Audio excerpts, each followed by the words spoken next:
Welcome to the Tupelo City Council meeting of January the 2nd, 2018, the first meeting of the new year.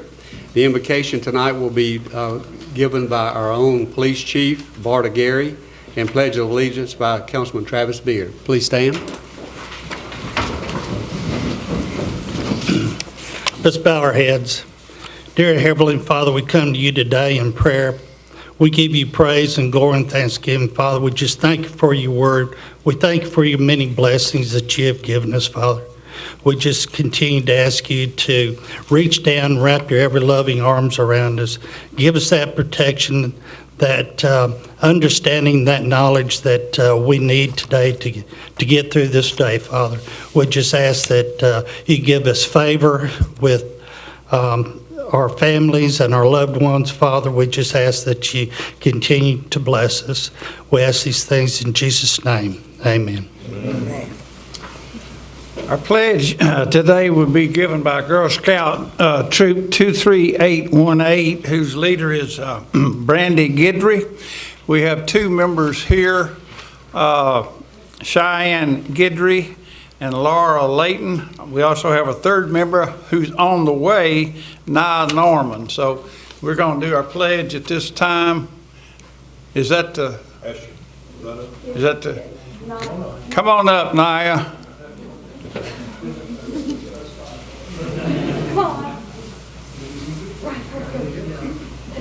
Just like the night. Yeah. If you would, face the flag. Attention, salute, pledge. I pledge allegiance to the flag of the United States of America and to the republic for which it stands, one nation, under God, indivisible, with liberty and justice for all. Thank you, girls.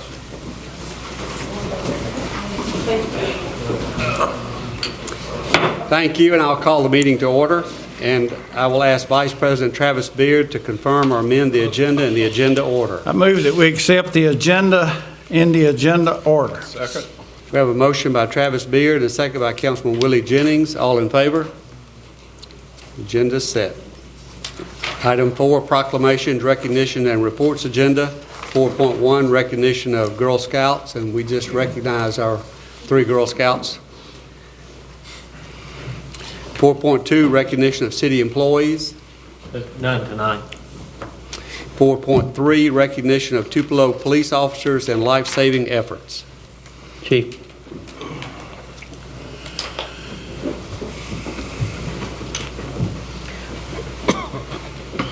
Thank you. What I want to do today is recognize 3 of our officers who were called out by a dispatch on December the 19th. The report came in that there was a person knocking on the neighbor's door, covered in blood, asking for help. And Sergeant Wilkerson was the first officer on the scene. And when he arrived on the scene, he noticed that the man was definitely covered in blood and was suffering from a severe laceration to his right arm. That laceration to his right arm was so severe that he instructed Officer Brittany Williams to apply a tourniquet to the arm of the victim, and then Officer Josh Moore assisted her and packed that wound with gauze.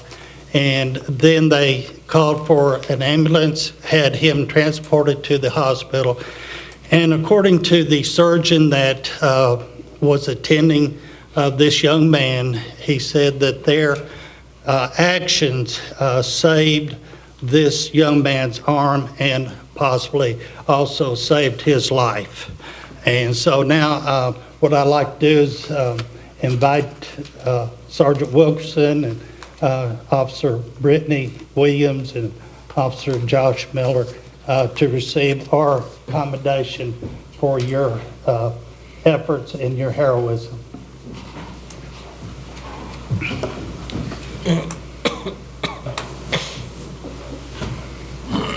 Josh.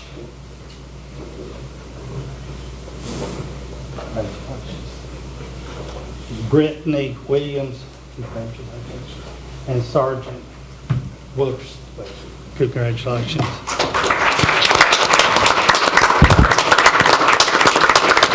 Thank you. Hold what you got right there.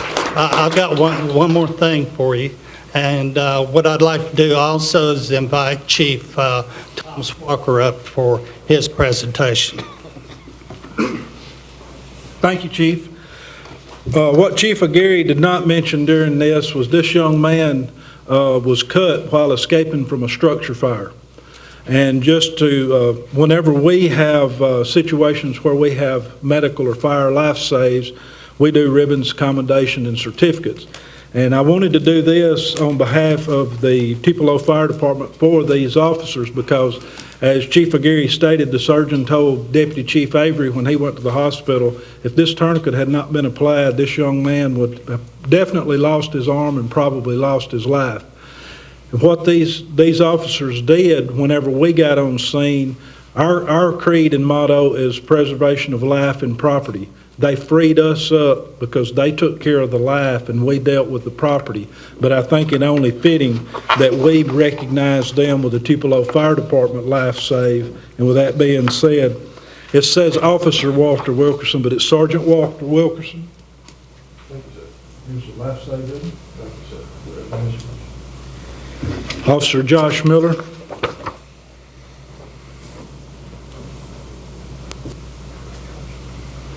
And Officer Brittany Williams. On behalf of the Tupelo Fire Department, thank you for your service, for your heroic actions.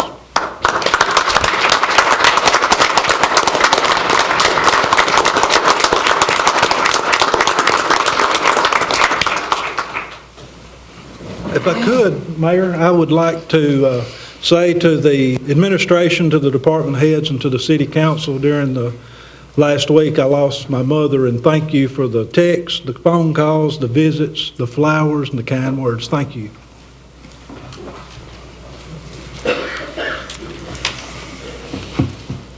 Item 4.4, public recognitions. We'll start with Mr. Bryan.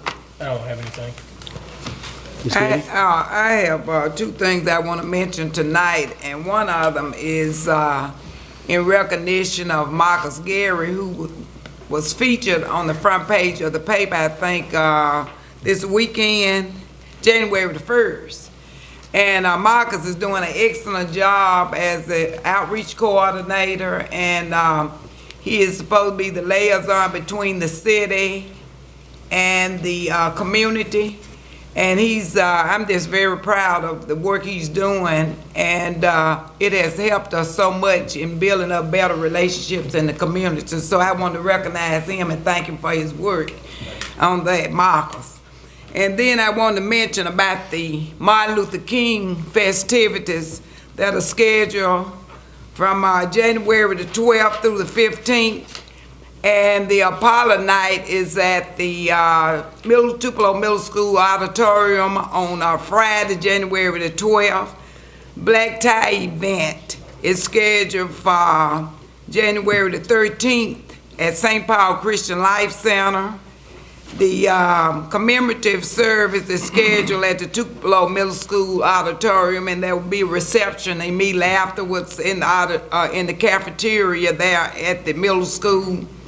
And then on Monday, there will be a motorcade from the BF Mall, which we're asking people to participate in, going to St. Paul Christian Life Center, where they will have the Martin Luther King birthday celebration. And Tupelo is, I think, has a record of the largest Martin Luther King festivities, and we hope all of you will take part in it. Thank you. Mr. Beard? I don't have any. Mr. Palmer? Mr. Jennings? Yes, Mr. Woodard. I would just like to say to the citizens of Tupelo, starting 2018, that I feel like we had a great year in 2017. As a councilman, Ward 7, I'm looking forward to even having a better year of Tupelo in 2018. And I just want us to join together and try to make Tupelo the best city in America. Thank you. Item 4.5, the first in a series of 26, Mayor's Report. I can tell there's a overflow of excitement. It warms my heart. Before I get started, though, I did have a request today from a friend of mine who is well, I'll get into some of his background in a second, but is a candidate for circuit judge here in the 1st Judicial District of the state of Mississippi. And I want to defer to him shortly to let him address the council and those present and those at home. Just for purposes of the benefit of the council, department heads, or anyone else, media, this is something that any candidate would be allowed to do, even though Kelly's a personal friend of mine, but we don't have an official policy as far as speaking, political type speaking or anything like that, so that's something we may do in the future. But I did speak with President Whittington, and I thought it would be appropriate to defer a little bit of my time in the mayor's report to ask Judge Kelly Mims to come forward. He is a lifelong resident of Tupelo and Lee County, graduate of Tupelo High School, Mississippi State, and University of Mississippi School of Law. He's a veteran member of the United States Army. He's had, I believe, 2 overseas tours in Operation Desert Storm, and practiced law here in the city of Tupelo for, I guess, around 15 years now. Done a variety of different jobs, including serving as a municipal judge for the last year or so. So at this time, would ask my friend Kelly Mims please come forward and address the council. Thanks a lot, Jason. First of all, I appreciate Mayor Shelton giving me this opportunity. You all know me. I've worked for Jason. I was partners with Ben. Coach Davis was my tight ends coach back in Tupelo High School back in '89, and of course I've served with Lynn Bryan and others overseas and for our country. I won't take up a lot of time because you guys know me. Tomorrow morning is my announcement at American Legion, but I couldn't think of any place I'd rather be than Tupelo City Council meeting, and I appreciate the opportunity because I'm from here. I grew up here. I went to school here, and you know what? Judge Thomas Gardner's been good to me. He's been a great public servant. He's served almost 40 years. And you know, every 35 or 40 years, we get a chance to elect a circuit court judge, and we have that opportunity coming up in November. And I wanted to tell you that I've been in circuit court for over almost 20 years now. I've learned from Judge Gardner. I've learned from being a public defender, a prosecutor, and a municipal judge. I've done a little bit of everything, and I think my experience, the compassion I've learned, I know the difference. Being a public defender for 20 years, I know the difference between a drug dealer and a drug user. And we have a serious problem with the opioid epidemic that's attacking our country right now. And I want to help. You know, Judge Pounds has been over our drug court for the last 12 years. He's retiring. And I've committed to taking over the drug court for him if need be. I also want to establish a veterans court. That's something that's been available for since 2014 that we haven't taken advantage of in 1st District. As a veteran, it's something that's near and dear to my heart. I know there's veterans out there who are suffering from post-traumatic stress who could need the treatment and the supervision of a veterans court, so that's something I want to stand. But I do not want to take up any more of your time. I just want to thank you for the opportunity to serve 1st District. I'm looking forward to meeting all of you and getting out in the community and seeing everyone, but I wanted to start with the city of Tupelo. Thank you so much for your support.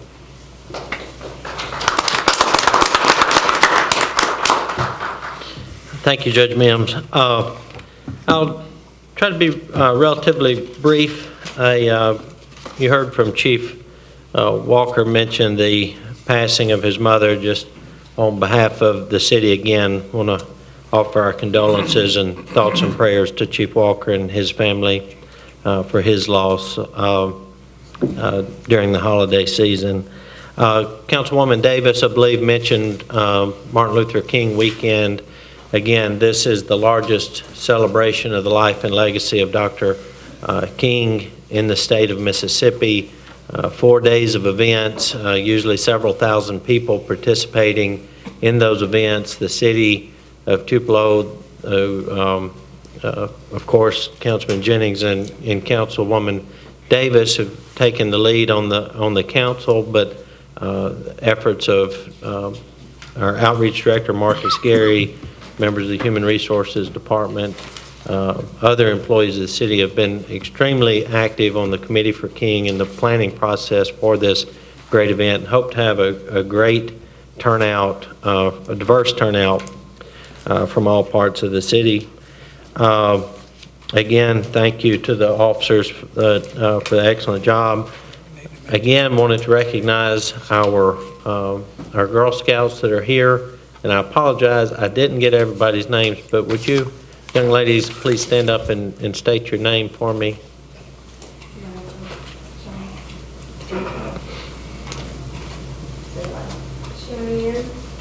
Diane Guidry. Layton. Can we please give them a round of applause for the great job that they're doing? Thank you, ladies. And finally, I did, and I don't do this often, but rather than speaking during the agenda item, I wanted to take just a few minutes to address agenda item 7.6 on tonight's agenda. The mayor, during just the rules, you kind of have a right to interject into to state a position on an agenda item, but I don't want to give a lengthy or get involved in the debate on that matter in the regular agenda. But I did just want to reiterate that using municipal general funds to build a turn lane for a private entity is just not something that I can support. I apologize again to the council for missing pre-council this morning. I was home, like a lot of people in our area, with a frozen and busted water pipe that I was trying to think everybody appreciate the fact that I was able to take a shower to get here today. But I was unable to make the meeting this morning, but just wanted to again state that that's just not something I can support. I don't think that it's really necessary to be on the agenda now. It's not really something, as far as putting it in the budget for next year, that's not really something that can even be done by a resolution now. It would still come back up for a vote or support in the budget time. So even if the council voted 7-0 that we're going to put this in the budget when we vote on it in September, if it's not in the budget in September, then we just wasted a vote here. We could perhaps put it in the capital plan and study it, but again, we're talking about building a turn lane for a private entity that has the ability and the resources to do this themselves. They could, and I think I would support, I know I would support, but I think the city council would support giving Tupelo Christian Prep School the authority to do that enhancement of the road on their own. We do that frequently for businesses and private entities, churches, Walmart, for example. The city didn't pay for that expansion of Carnation Street, but we gave Walmart the authorization to do it themselves and build that turn lane to get into their business for the benefit of their customers. That's just a fundamental opposition that I have. If we do this, every busy church in town, every busy nonprofit, every, from the Link Center to the United Way to Create Foundation, whatever else, if they want an infrastructure improvement, this is creating a precedent that the city will spend general fund money to make that infrastructure improvement for that private charitable or religious entity. Finally, if we if it's, and I know there is a need for additional turn lanes on Enville Road, and I stated in the past, and I want to reiterate, that I don't oppose, whether it's through the general fund or the major thoroughfare program, if we enhance the entire street from McCullough Boulevard to the city limits. There's a lot of traffic on that road. I don't know that it's actually listed as a major collector road in the thoroughfare program, but I think it would qualify as one. It's certainly a artery into the city from Pontotoc County and Union County there. But I don't think there's any question that TCPS has a traffic problem in the morning getting in. They do have a crossing guard that stops traffic and lets folks in, is my understanding, just like the public schools do. There are public schools all across the city, including Tupelo High School, that do not have adequate turn lanes and merge lanes that are needed for public safety. So there's a public safety problem every single morning and every single afternoon at Tupelo High School. Schools like Milam, you have to block off city streets all the way around the school and all the traffic around there. Pierce Street, you block off Pierce Street every morning and every afternoon. Lake Street over in East Tupelo is shut down to traffic for businesses and homeowners every morning and every afternoon. Bryan Drive near Thomas Street is essentially shut down every morning and every afternoon. There are traffic and infrastructure issues that all of our public schools across the city. So if this is something we're going to do, I would just respectfully submit that our public schools should go first, that we should address the infrastructure needs that benefit Tupelo Public School District before we address the infrastructure needs of a private nonprofit entity. The school, TCPS, does not pay property taxes. They're not part of the the school tax. They're not part of the taxation spending that goes with the relationship between the city of Tupelo and the Tupelo Public School District. I got a lot of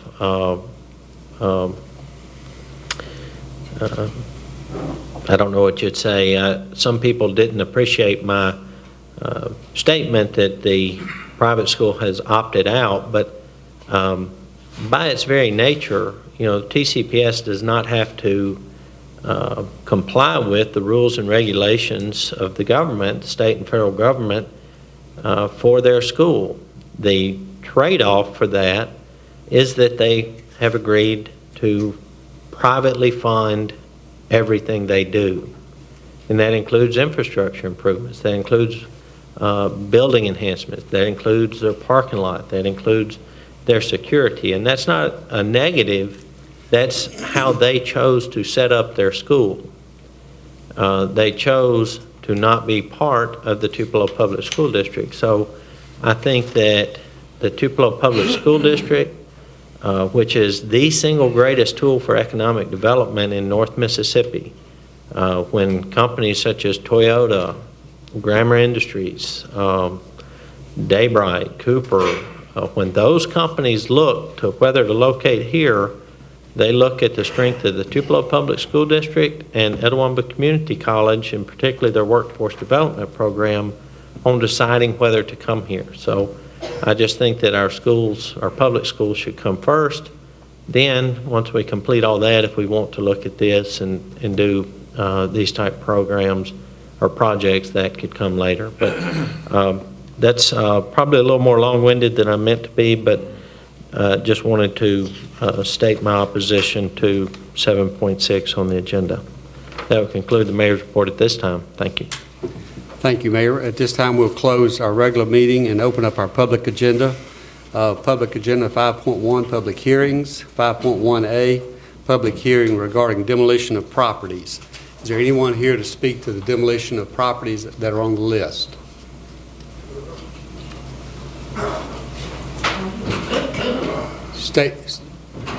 If you'll state your name and address, you'll have 5 minutes.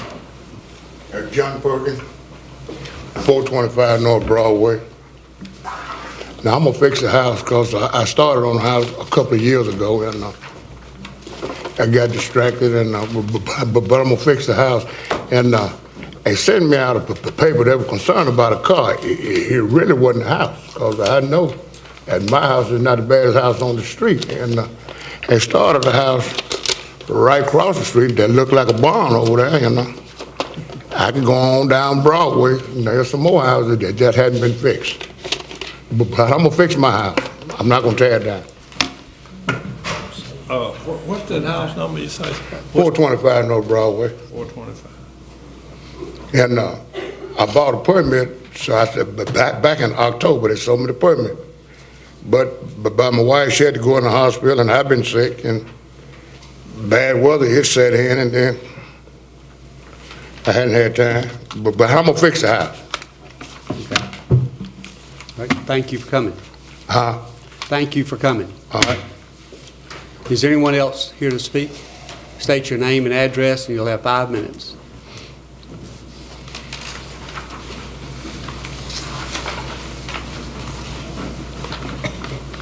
My name is Stella Mayhorn Johnson, and this is my brother Michael Mayhorn. We're here regarding 433 Walker Street, and we were sent a letter that we needed to replace rotten wood, peeling paint, missing siding on the house, and that the house was in a state of dilapidation. The house is empty right now. The last correspondence we did not get, that somebody else told me that we were on the list for the house to be demolished. I did try to call Miss Gerald twice, leaving my name and number to let her know that I was contacting people to repair the house for us. We have found someone to repair the house for us, and we intend to repair it. And that was my message to her. I did leave that message to her, but I've not heard back from her. And we're just here to let you know that we do intend to repair the home at 433 Walker Street, inside and out. Thank you. And we do intend to clean up the property around it. Thank you very much. Thank you for coming. And that's 433. 433 Walker. Now we'll go to 5.1B, public hearings regarding lot mowing of properties. Anyone here to speak to lot mowing of properties? If not, we'll go to 5.2, citizens hearings. 5.2A, matter regarding 114 North Broadway renovation. Mr. Vaz Kapanakis.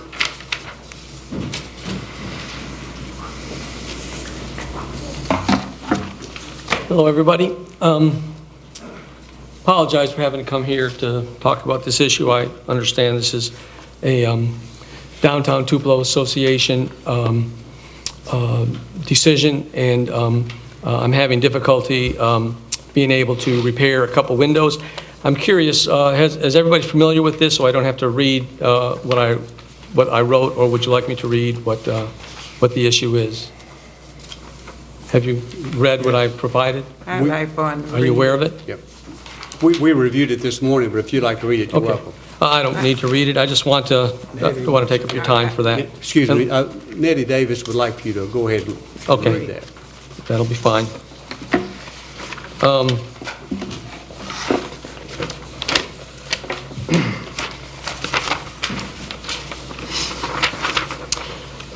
The issue, Ms. Davis, is as more people are attracted to visit the revitalized downtown district, sidewalk traffic is increasing. As a convenience for pedestrians, we placed benches in front of our bistro and our office on 114 North Broadway, as other businesses have done. About a month ago, we found one of the plate glass windows at the office had been cracked. The next day, I contacted Mrs. Brandenburg, told her what had occurred and how I would like to fix it. She asked me to provide a sketch of what I was proposing, which I did. I provided, I think, in the packet that I presented, a sketch of it.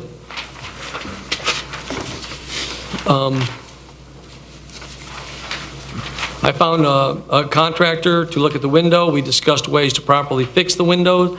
improve the appearance and safety of the building so that this would not happen again. He put tape over the crack to secure the glass and told me he could do the work within that week. He just needed a permit to begin. This was back in the beginning of November. After discussing how to repair the windows and best protect the office front, he drew up a sketch. I presented the sketch to Mrs. Brandenburg. She stated she would need to show the sketch to her board and would get back with me. The board approved the plan with a couple of minor changes to our design. They would need a list of materials, but most troubling was they insisted we reinstall the same size single-pane sheet glass windows as was previously there. My concern. I was concerned if we replaced the windows as is, the problem would remain and could cause serious injury. I modified the plans and resubmitted them to Mrs. Brandenburg. She remained firm, stating once again that the design committee would not accept the design and the problem was out of her control. Once again, instead of putting 4 individual panes of glass, we resubmitted a sketch that allowed for 2 panes of glass on each side. Okay? Simple, I thought. As I re-mentioned, my concerns about the safety of that large amount of single pane glass, and it made little sense to replace them exactly as was. I proposed to install windows that were not large single panes of glass, somewhat smaller and a little higher off the street. In the meantime, I contacted Miss Marilyn Vale in the planning department, and she said that they needed approval from the downtown committee before they were able to provide a permit. She was very accommodating but sorry and said there was nothing she could do. Then we had a second cracked window. A couple of days ago, I say ago when I wrote this is a few weeks back now, I noticed a second glass pane had been cracked and I became extremely concerned. I asked Ken Calloway, who works in our office, to look back at footage from the cameras we installed out front of the office. We saw many people were using the benches throughout the day and night. People, especially at night, who were attending shows at the Lyric Theater were using the benches to sit and wait for the theater to open, having conversations or waiting on rides after the show. Also, we saw many kids having fun, hanging out, congregating in groups, milling around, doing photo shoots, or after eating at Craig's, just having a good time. We noticed it was very common for people to innocently lean back, resting on the glass pane windows. We think this is how the glass was cracked and became extremely concerned that it could have completely broken, causing serious injury, coming down on somebody, and then I don't even want to think about that. I then mentioned this to the contractor and said I was not receiving any cooperation and was unable to get anything done. He volunteered to visit with Ms. Brandenburg and see if he could do something to help explain the problem and hopefully resolve the issue. After their meeting, he said Ms. Brandenburg stated the problem appears to be the benches and not the glass, and there was nothing she could do. Once again, back to square one. Resolution. The only remaining course of action is to present this issue before the City Council and see if they can be of assistance. If the benches remain, people will sit on them. I'd like to fix the problem and keep the benches. If done right, it won't matter if people lean back. They would not be in danger of glass breaking, potentially causing serious injury. Otherwise, I'd be forced to fix the glass as is and remove the benches. That's what I presented to y'all for your review. I also was visited, had a nice visit with Mr. Farnham this afternoon, and thank y'all for sending him over. We discussed the issue, we saw the glass, saw what the problem was, and we spoke. And so I just wanted to add a little addendum to what I just had written. I'm attempting to understand how to comply with these historic regulations and do what I perceive as positive progressive improvements to my property. When I look at other properties in the so-called historic downtown, I don't see how the rules are equally applied or used to create an historic look. What is historic preservation? All the work the city has done to improve downtown is wonderful, and we're all extremely proud. And I'm not complaining one bit about anything. I'm just trying to fix the front of my building. But I don't see that it has anything to do with keeping it historic or giving it a historic look. When were there bike lanes on Main Street? maybe hitching posts for horses, but I don't think bike lanes. But I like the bike lanes. They're good. Everything is positive, progressive there. You've got 5 seconds. Okay. I'm just down in the complaining mode now, so I'd really rather not even go there. But all I'm asking is if you would, just guide me. Give me some clearance, some ability to be able to decide. This is not about Mrs. Brandenburg. She's doing a fine job. I have nothing but admiration for what's going on down there. And you guys keep up the good work and stay warm. Is there any questions from the council? I got a question. Yeah. And I appreciate, as a businessman, I feel like you want to do the right thing, and so you're satisfied with what they talked to you today about? Y'all worked that out? Oh, we didn't work anything out, no. Oh, you didn't? No. We just spoke about the issues, and I appreciate the attention.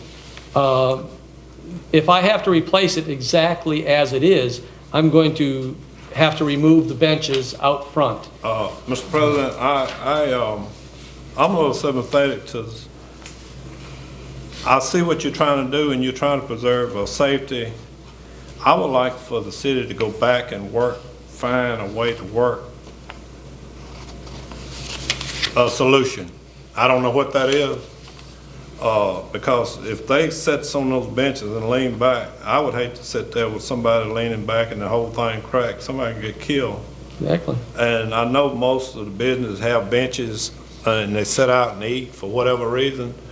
If that's going to enhance your business and grow your business, I feel like we owe it to him to work out something. I don't know what that is. I just don't believe in giving up, and that's all I have to say. Thank you.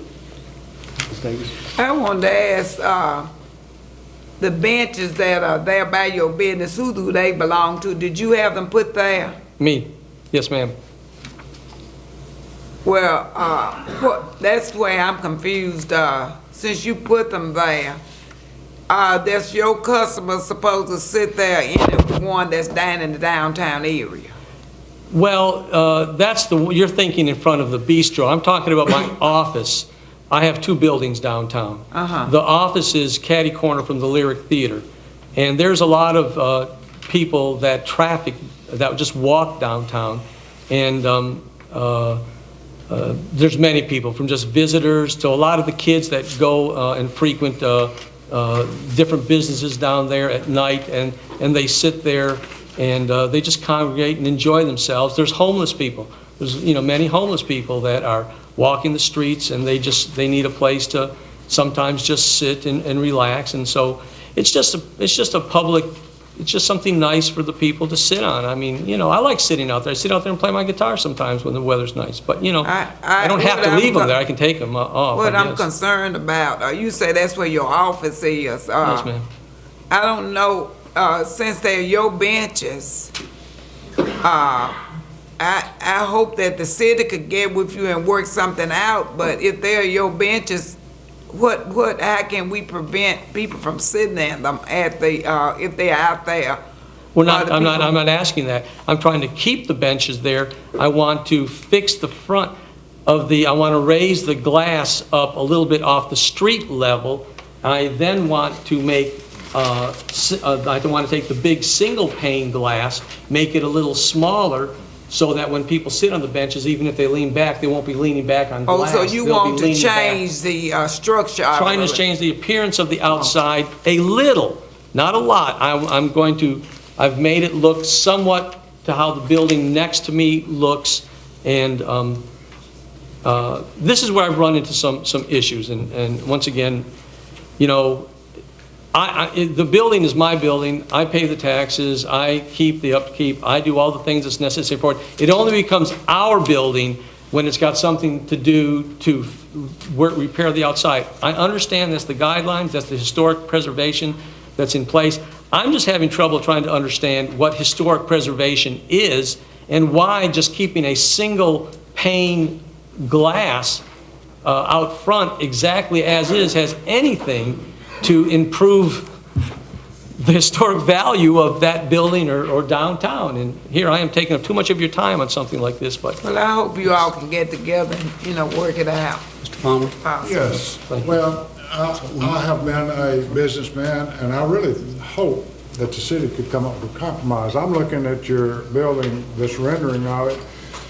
I'm kind of big on historic preservation within reason, and safety would be one of mine. Personally, just looking at it, I actually think it looks better the way you got Thank it you. than it was.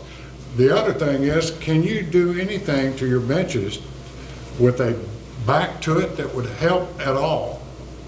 Well, I could, but, and that's fine. I could leave the benches, I could fix that, but even if they leaned back, like, and there's a lot of young people there.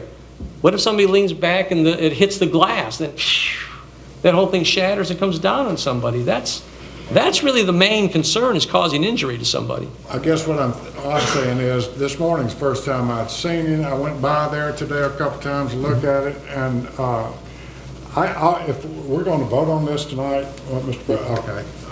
I would hope that perhaps something could work out. Well, thank you. That's all that I asked. I just asked you to look into it. If there's nothing you can do, I can appreciate that. I mean, I'll have to just repair it the way it is, and which I will do, and I will just remove the benches, and I won't improve the appearance of the property. Shane, can we put this back in your court for a little while? Be happy to, sir. We'll get it worked out. Thank you. Thank you for coming, Bob. Thank you for the time. And y'all, stay warm. Now we'll close the public agenda and open up the regular session. Sixth, the action agenda, review, approve, reject TA 17-02A, amendments to the Development Code congregate living provisions. This item was tabled December the 5th, and the chair recommends it stays on the table. We'll move to the routine agenda. 7.1, review, approve, reject minutes of the December 19th, 2017 regular city council meeting. I move that we approve the minutes of the December 19th meeting. Second. Have a motion by Travis Beard and a second by Councilman Willie Jennings. Any discussion or questions? All in favor?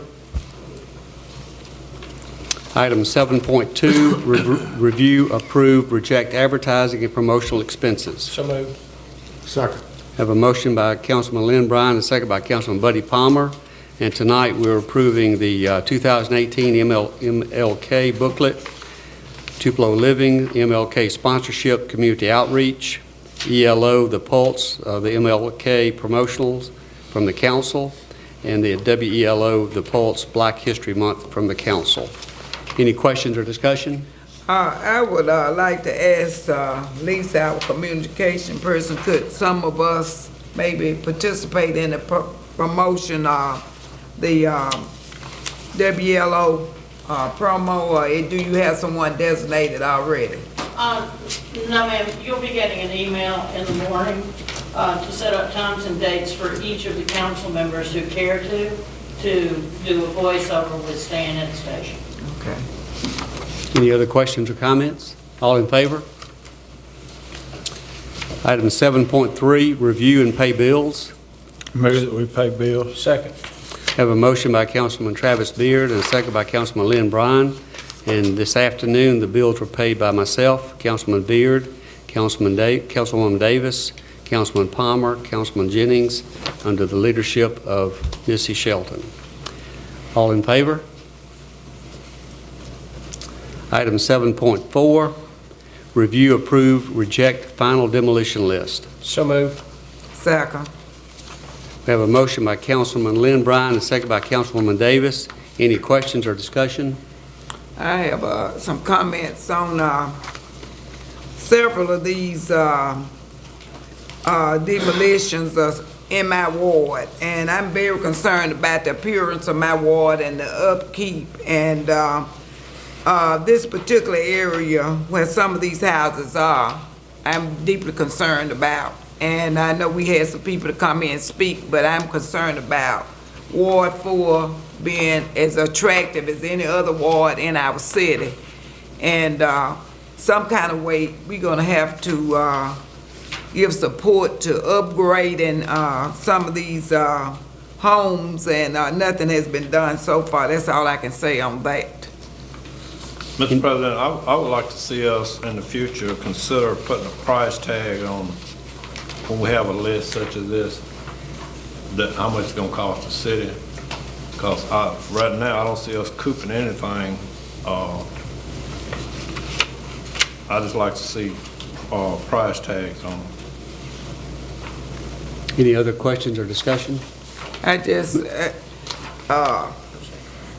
feel that we're gonna have to start somewhere, and in Ward 4, I'm concerned about areas in my ward that will be upgraded and be attractive as any other area, city of Tupelo. That's I want to say that. That's very important to me as a citizen and as a councilwoman.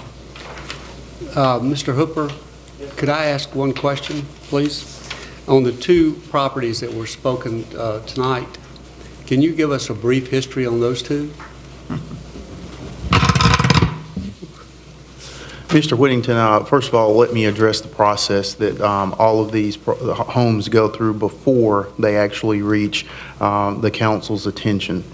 All of these homes have gone through the regular process of being identified by code enforcement, which means that either it was brought to our attention by someone like Ms. Davis or someone in her ward or another council person, or there was someone that brought it to our attention. The first thing that we do once code enforcement does that is they will go out there and they will identify, is it indeed a problem? In accordance with the ordinance as set forth by the City of Tupelo, they will then determine what needs to be done to the home. In other words, is it the paint, is it the wood, is it rotten wood, is it the foundation, is it the roof, and things like that. They will work through the established method of what needs to be done. They will notify. We then have to go through our legal counsel here for the City of Tupelo, and we have to notify everyone that has a legal interest in the home. When we do that, that includes certified mail, which anyone that says that they were not notified that's very challengeable at that point, because we have gone through the title search and we have sent certified mail to everyone to let them know that this property indeed has been identified as a property in need of attention. They are then given a time period by which to comply. And then if they don't comply, that's when it's brought, that's when we come back before you and say, we have identified this house, we have notified this house, they have been given an opportunity to address this property, and they haven't. So it's not until all of those means have been exhausted that it appears before you. And actually, there's one other step. Because of the wisdom of the council, because of the guidance of the council, we have also incorporated a committee that actually looks at these properties beforehand as well, which is made up of other members other than just the code enforcement. So we are actually following not only the City of Tupelo ordinance, but we're also following the guidance that the council gave us on moving forward with our demolition of properties. You know, the cost of not doing and taking action on this, quite frankly, Mr. Whittington, is that if we don't address the house as it is, it will impact the house to the left and the house to the right, and that creates other issues, and then it'll create issues across the street. So it is something that just grows and grows. So before something comes to you, Mr. Whittington, this has been I'm extremely confident in saying that we have exhausted all means. And at this point as well, the homeowners have an opportunity to do the demolition themselves. It's not a necessity that the city bear the burden of tearing the home down if they don't. We're just letting them know that if you don't do this, we will take the next step. Okay. Any other questions? Yes, may I ask him one Sure. question? Are all of these properties on the demo list all rental property? Can you answer that? No, sir, they're not all rental properties. Some of these homes are quite frankly vacant. Just vacant or rental? Just vacant. Okay. So no, sir, they're not all rental properties. So, thank you so much. Mr. Shane, so the two people that spoke tonight, they hadn't made any effort of trying to repair them before they came in tonight? No, sir. There was the gentleman that spoke on the first property. He did draw a permit. However, there has not been a significant amount of work on that house since he's drawn that permit.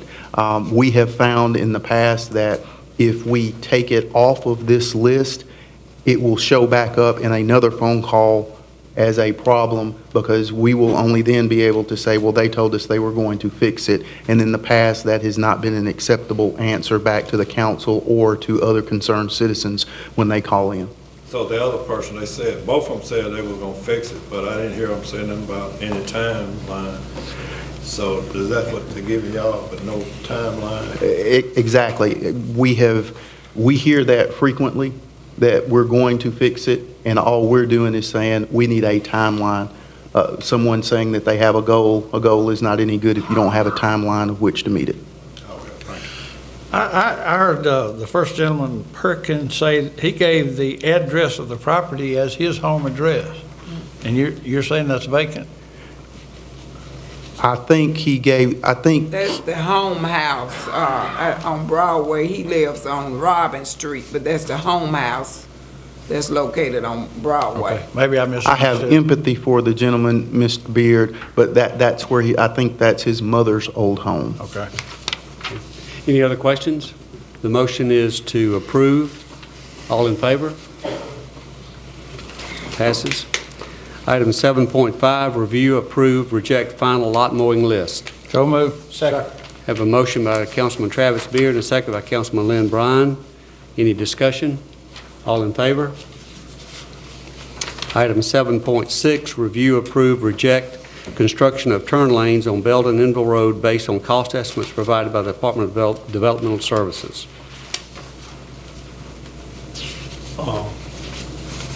It got quiet, so this is what, question time? Asking for a motion. I move that we approve the construction of turn lanes on Belden-Enville Road based on cost estimates provided by the Department of Development Services, however we are to do it. I'm a little confused now. The mayor I wouldn't want to go to court against him, but it's great. We have a motion on the floor to approve. I'll need a second. Second. Have a motion by Councilman Buddy Palmer and a second by Councilman Willie Jennings. Now, any questions or comments? Mr. Jennings? Mr. Jennings? Yes, Mr. President, I went out there and looked at this, and I was listening to the mayor, you know, and he done a great speech. I would hate to go to court with him too on that, but I see it a little bit different. Everybody have their own opinion how they look at something. I'm not so much as for private schools, but I am for safety. I look at this as I'm looking at the kids and the safety, and I don't see distinction between that road and Thomas Street and some of the other schools because they're on the street. If it was a way we could put a turn lane on some of these other places, I'll be willing to do that. But I don't see that's the case, and that this is an incident, and I look at everything on its own merit. It's different from anything else, and I look at this as I don't know if all of them out there stay in the city or not, but they pay city tax account. I know they pay one or the other. And I look at this as something that, whether it's done through Thoroughfare or the city's budget, Thoroughfare's budget, but both of them is done by taxpayers' money. And I just feel like we owe it to the citizens to do this, because it's not asking us to come on their property and do this. This is on the roadway of getting in and out of there. So if it was, let's take the private school out of it. For me, just look at it, if it was a business or whatever, we would look at giving them some type of incentive or something to do business. So I think we owe it to the people to look at doing this and finding a way to fund this. I'm a big supporter of public schools, and I pay a whole lot of property tax. And all that money goes to public schools. And I voted to do the bond issue to extra money for the public schools. So I'm a big supporter of public schools, and I've been all my life. But this is a issue that ain't got nothing to do with the school, it's the road, the safety of the road. And I feel like, for myself, I feel like it should support I would support doing this, and I want the people in the public schools to know it ain't got nothing to do with whether it's a private school or what. This has got to do with safety and the road itself. That's what I'm looking at. Ms. Davis? I was wondering, could we work out another system where we could look at a way we could do this? Because once we start doing it for one group, then we're gonna have to do it for another. I was just wondering, what could we do to maybe consider some way of fixing this problem, other than to have to vote on it tonight? Mr. Palmer? Yeah, I agree with what Councilman Willie Jennings said, and you, Ms. Nettie, but I think what this is doing, what I understand from the mayor, and he did an eloquent job, that if we do vote 7-0 to do it, it's kind of null and void, and we may have to look at other ways of doing it. You know, we may go to the major thoroughfare committee and get a commitment from them, or there may be a way that we could put it in a capital plan for 2019 or something like that. That's the way I understand it, and I think that Willie made a good point. I went out there, and I'm not as well versed as our mayor is about the different things that this might start, but I looked at it as a safety feature myself, and certainly some of the other areas that we do have congestion need, I would look at those individually. But I think I understand that if we go ahead and do this, then we're going to have to look at some either capital fund or major thoroughfare or something. Thank you, Mr. President. Yeah.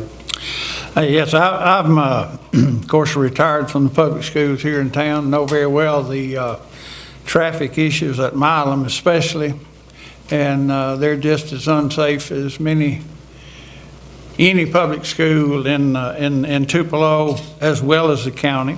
However, I have been out to TCPS and realized that there is a safety issue there.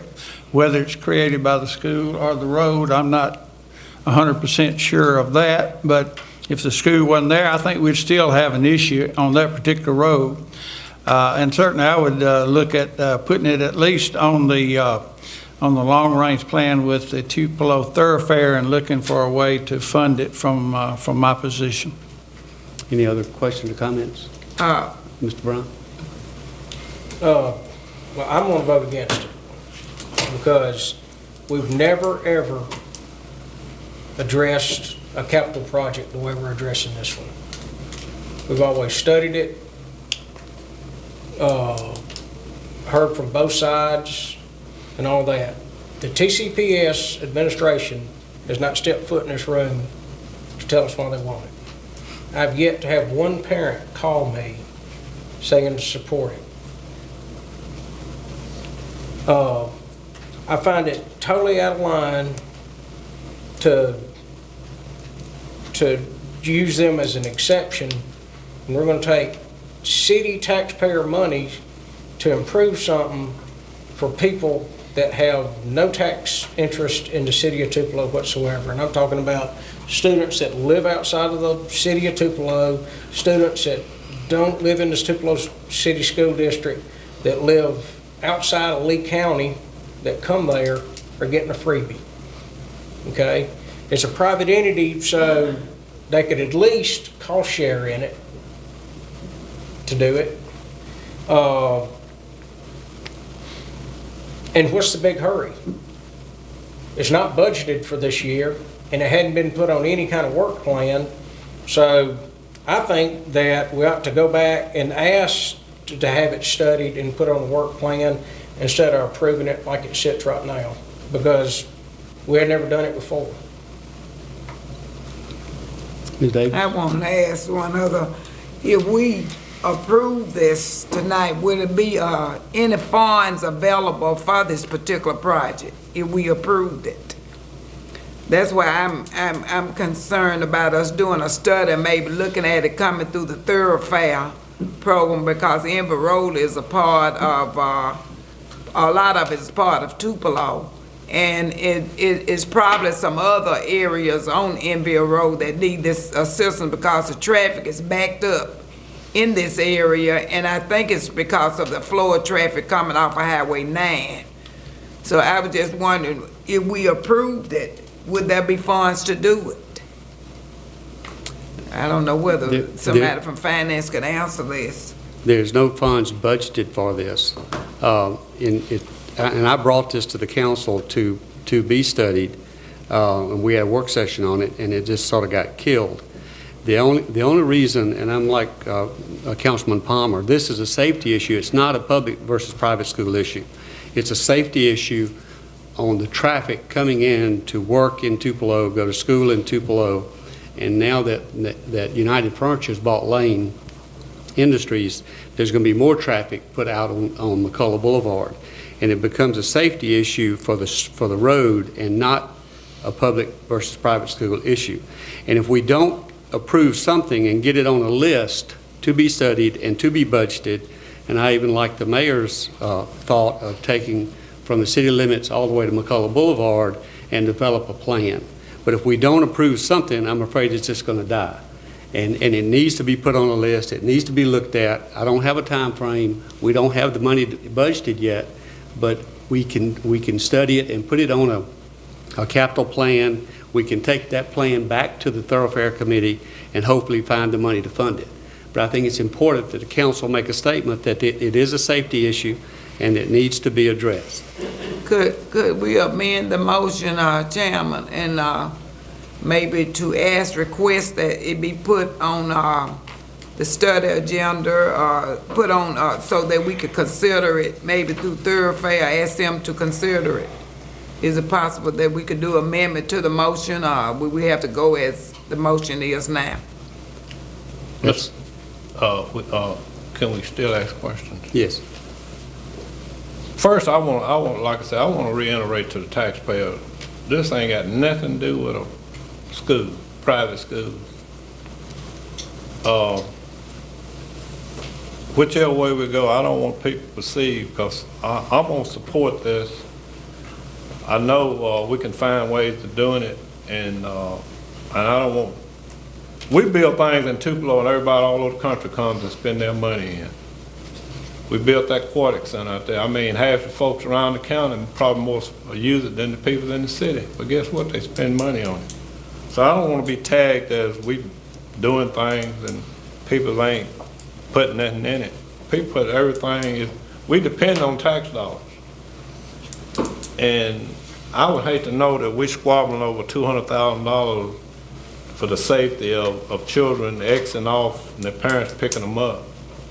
If this was on one of them inner streets and we had a situation, say for Thomas Street, it would be different, but it's not. That road is an open road. And like I said, it's going to be more and more traffic going through there through the future. And those people are coming in and out of Tupelo, spending their money. And I grew up and we integrated into the, when they integrated and people went to private schools. I'm not for private schools. Some private schools are different, but this ain't got nothing to do with a school. For the school, there could have been another building out there, and it was housing workers, and we would be talking about safety. So I don't want to get labeled as I'm just supporting private schools. I'm supporting safety issue of, yeah, I went out there and visited with the school. I've been out there more than one time. Because I'm a leader on my city council, and I have that privilege and obligation to go and visit when people ask me to come out and visit. But then nobody persuade me to make a decision, and nobody never will persuade me to make a decision. So I don't want the people to know I'm looking at this from a different angle. Any other discussion or comments? The motion on the floor is to approve. All in favor? All opposed? Motion carries. 7.7, review, approve, reject sole source purchase of tasers for the police department. So moved. Second. Have a motion by Councilman Travis Beard and a second by Councilman Buddy Palmer. This is a sole source of tasers that we bought the tasers from, and they have a buyback program, as I understand it, Chief, and that's one of the reasons we're asking for a sole source. Any questions or comments? All in favor? 7.8, review, accept, reject minutes of the November 20, 2017 Tupelo Coliseum Commission meeting. Second. Have a motion by Councilman Lynn Bryan and a second by Councilwoman Nettie Davis. Any discussion? All in favor? Item 7.9, review, approve, reject the following annual sports council contracts. And these contracts are in the council clerk's office. Between the City of Tupelo and Northeast Mississippi Umpire Association. B, between the City of Tupelo and Tupelo Softball Association. C, between the City of Tupelo and the Tupelo Friends of the Park Agreement. D, between the City of Tupelo and Tupelo Aquatic Group. E, between the City of Tupelo and the Tupelo Youth Soccer Association. F, between the City of Tupelo and the Tupelo Youth Baseball Association. G, between the City of Tupelo and the Tupelo the Veterans Council. H, between the City of Tupelo and the Tupelo 4th of July Celebration Association. I, between the City of Tupelo and the Tupelo Disc Golf Association. And J, between the City of Tupelo and the Tupelo Therapeutic Recreation Association. And again, these contracts are in the council clerk's office. Mr. President, I move that we approve those annual sports council contracts. Second. Have a motion by Councilman Buddy Palmer and a second by Councilman Willie Jennings. Any discussion or comments? All in favor? 7.10, review, ratify, reject contract of purchase of 922 Lawndale Drive, President's Gate. I move that we would review and ratify a contract of purchasing 922 Lawndale Drive, Presidential Gate. Have a motion by Councilwoman Nettie Davis and second by Councilman Travis Beard to ratify the contract. Mr. Logan? We had passed that contract out this morning. There are some of the exhibits that are on there. The legal description is I don't know if the legal description was on there, but it's contained in the deed. The other attachments to that are the existing leases there. And we'll be reviewing those, but the crux of the contract is as presented to you today, is signed off on by the mayor and the owner, or the representative of the owner. Any questions or comments? Mr. President, I would just like to say that I can't support this. It's a $2.5 million buyout, something to tear down. And I know it's going to get voted on, but we had another dilemma like we was on Azalea Garden. And I've been out there at the places, they probably ain't fit in the state, but it's just another place where people not going to fix and we keep buying it out. And like I said, this is in my ward. And it's going to displace some people, and right now I don't know where these people are going to go. Eventually they'll be displaced, so I can't support it. Any other comments or questions? All in favor? All opposed? Item 7.11, review, ratify, reject land exchange agreement 1600 South Green and 805 West Jackson. I move that we ratify the land exchange on South Green and West Jackson. Second. Have a motion by Councilman Travis Beard and a second by Councilwoman Eddie Davis. Ben? The land exchange agreement, 1600 South Green is the Lanier building. It was valued at right at $244,250. The 803 to 805 West Jackson Street properties is one block. It's got two different addresses on it, but it's one parcel, and it was valued at $240,000. This exchange agreement is tied up with an additional donation or a partial donation of that right-of-way on 7.12 to correct the offset at West Main and Lumpkin, So they're kind of together, but they don't need to be voted on together. But it's reflected in the contract that the difference in what we're swapping it for is being made up with some other property that we're getting.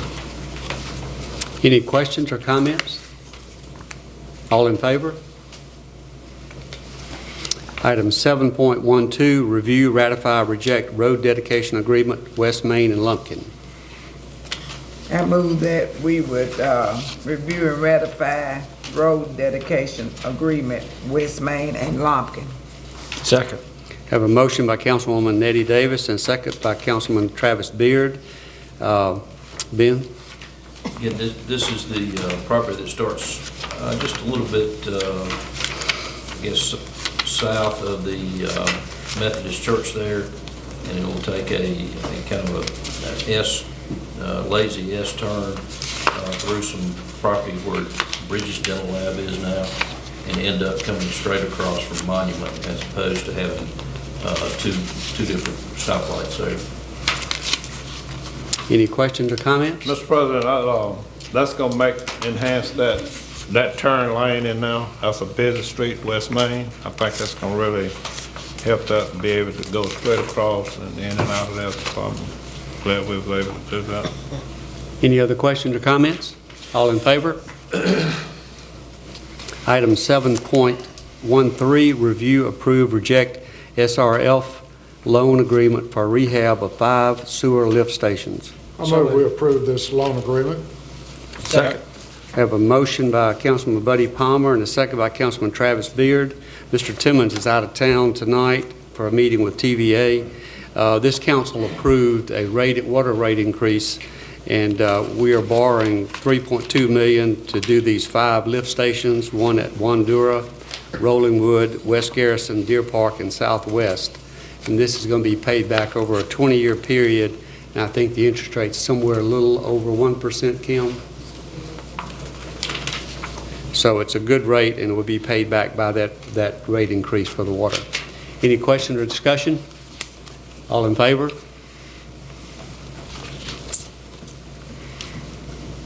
Item 7.14, review, approve, reject a professional services agreement between the City of Tupelo and Cook-Coggin for FY17 wastewater collection improvement rehab of sewer lift stations. So moved. Second.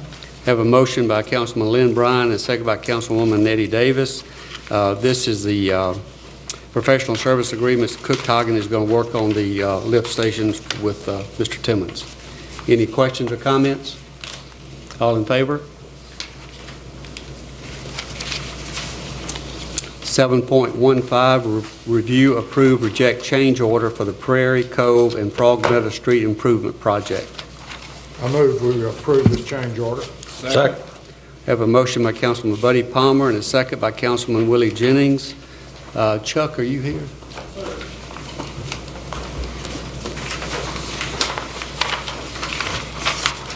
This is a change order request for our Prairie Cove project. It's $31,000 for material and then a 10-day extension for the project. They ran into some more asphalt and some more base failures out there they wasn't aware of, so they just need to make this change and add this asphalt and to the project. Any questions or comments? All in favor? Thank you. Thank you. Item 8, study agenda. There are no items. Item 9, do I hear a motion we determine the need for executive session? So moved. Second. Have a motion by Councilman Buddy Palmer and a second by Councilman Travis Beard. Ben? President Whittington, I believe they'll have a presentation about a possible purchase of either an option or an outright purchase of city property tonight. And that is a proper item for executive session. Who will be in executive session? Let's see. Pat, Shane, Mayor, Mr. Rutledge, and Ms. Faulkner, Mr. Lewis, and Ms. Hannah. Do I hear a motion we go in executive session? So moved. Have a motion by Councilman Buddy Palmer, second by Lynn Bryan. All in favor? The council is now in executive session. Thank you for coming.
HealthWorks explains the science behind health, and when you can see children understanding the science behind something, that light bulb goes off, you realize that what you're teaching, they're understanding, and that's what makes the difference. When that parent or grandparent comes up to you after the class and says, I learned something today. I needed to be here today to hear this lesson or to hear this message. This is great. We have 7 or 8 behaviors in this country that drive 30 or 40% of our total health care costs, and they're all behaviors that are preventable. And we don't have any primary prevention strategy to address those behaviors. And HealthWorks is a primary prevention strategy. I think that's vitally important. So I've lived in a lot of places, and I've never lived in a place like this where the community came together over an idea and then made it happen. My dad was on the first trip to South Bend when the whole idea of something like this coming to Tupelo, and when I came back, said, we could do something like that. We could even do something better than that. Personally, when I was mayor, we used HealthWorks when we applied for the healthiest city in Mississippi. Then we went to All-America City in Kansas City, and we used HealthWorks as part of our application. We became an All-America City again. It's been really important to me to see its success and how many children we've been able to help get started on the right way. So if our community is going to be successful in addressing those issues, HealthWorks needs to stay healthy.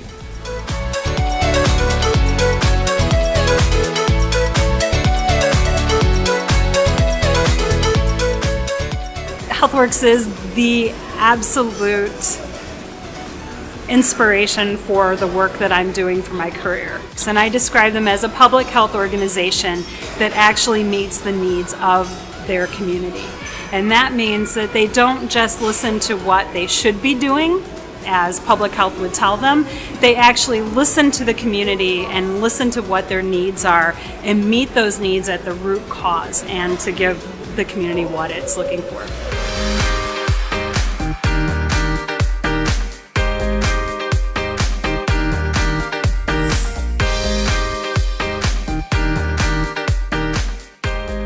The connection with HealthWorks has been very important to us over the years. HealthWorks does have data that the programs are working through their pre and post surveys. They can show that our students have gained knowledge through the activities that they have participated in. As an administrator responsible for K-12 students, HealthWorks is very beneficial in offering different programs to meet the various different competencies that we're required to teach in our health curriculum. I have been using HealthWorks almost since the day that they started. I have seen them add to our community in many ways. I've seen it with my children and my students because it provides for them a place where they can learn about being healthy. They can learn about their body. They can learn about science, and it's in a fun way where they don't even know they're learning about science. HealthWorks is a place to where the whole child is taught. It provides kinesthetic learning. It provides auditory, visual learning. So children with any learning style can benefit from it, and they don't feel excluded. They get a full, rounded educational experience.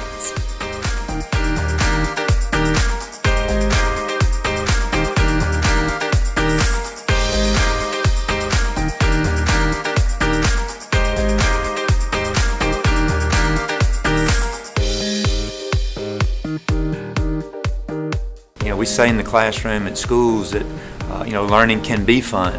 Well, here learning is fun every day, and it's so exciting to see that. We get a lot of feedback from teachers that what we're doing works, because not only do you see it in the kids' eyes, but you see it in the teachers' eyes also, and see them nodding and smiling like, hey, we're all getting this together. This is what I did in the classroom, and thank goodness.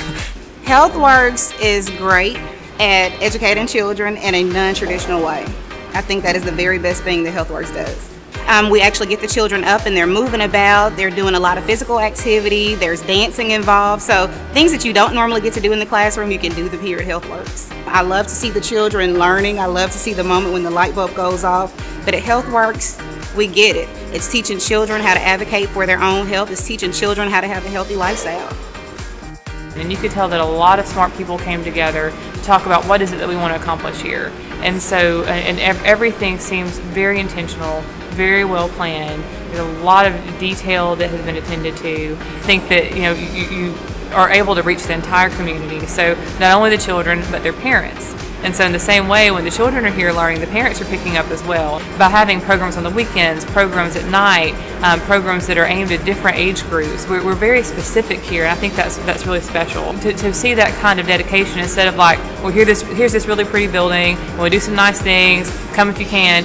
Now, it's really integrated, I think, into the fabric of Tupelo life. I love the innovation, I love the dedication to excellence that we see in here. Our children deserve a place like that.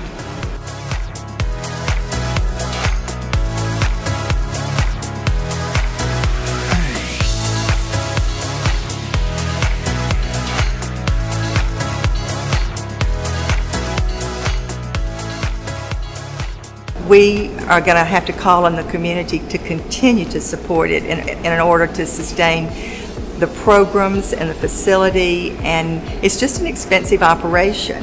But when you think that we are in one of the poorest states with the poorest statistics about health and wellness in the nation, how can we not support this? How can we not attempt to make this something that will change health outcomes in among our population? Tupelo has a history of stepping up, rising to the occasion, and they certainly did that with HealthWorks. The people it was a community-based effort. It was more than just a few large donors giving to HealthWorks. This was supported across the board at so many giving levels. That will enable us to continue to provide the programs that we have now, expand on those programs, and expand them to other areas in the state. To have a facility like HealthWorks in a community with a population of 36,000 as Tupelo does, is really a gift to the community. To be able to have our children, our school children, exposed to learning in a fun, stimulating way as they are here, and learning things that that will improve their quality of life for generations is really an enormous benefit to this community.